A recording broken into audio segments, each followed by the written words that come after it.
ناظرین، یہ ایک حقیقی واقعہ ہے جو اردن کی ایک مسجد میں پیش آیا تھا۔ راوی کہتا ہے کہ ہمارے محلے میں ابو الحسن نبالی نامی ایک بزرگ فوت ہو گئے، عمر رسیدہ تھے، اللہ ان کی مغفرت فرمائے۔ خیر، ساتھ والی مسجد میں ان کی نماز جنازہ اور پھر تدفین کے بعد تابوت واپس لایا گیا۔ رات کا وقت تھا، مسجد بند ہونے کے باعث تابوت کو مسجد کے دروازے کے سامنے رکھ دیا گیا تھا تاکہ صبح خادم اٹھا کر اسے اپنی جگہ پر رکھ دے گا۔ رات کو 3:30 بجے کا ٹائم ہوگا کہ ایک شخص مسجد آیا۔ مسجد کا دروازہ بند تھا۔ وہ شخص کچھ دیر انتظار کرتا رہا۔ سردیوں کے دن تھے، اسے سردی لگ گئی تو اس نے تابوت کھولا اور اندر سو گیا۔ آدھے گھنٹے کے بعد خادم آ گیا۔ خادم نے ایک نمازی کی مدد سے تابوت کو محراب کے ساتھ بنی مخصوص جگہ پر رکھ دیا۔ نیند کی غنودگی کی وجہ سے انہیں تابوت کے وزن کا بھی اندازہ نہیں ہوا۔ مؤذن نے اذان دی، لوگ نماز کے لیے پہنچے، جماعت کھڑی ہو گئی۔ 50 کے قریب نمازی جماعت میں شامل تھے۔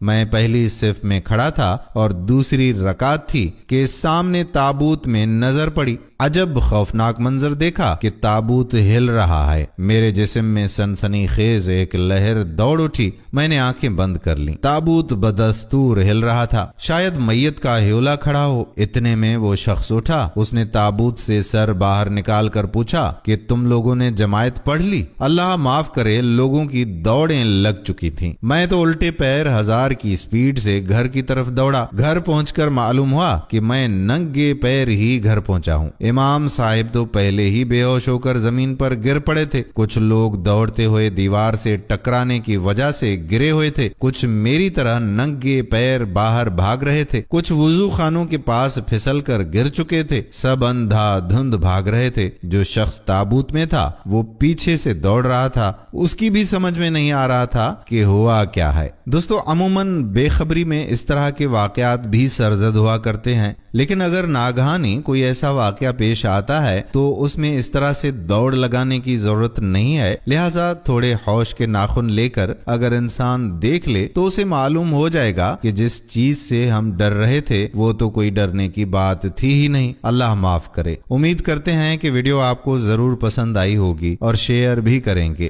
آنے والی ویڈیو تک ہمیں اجازت دیجیے۔ اللہ حافظ۔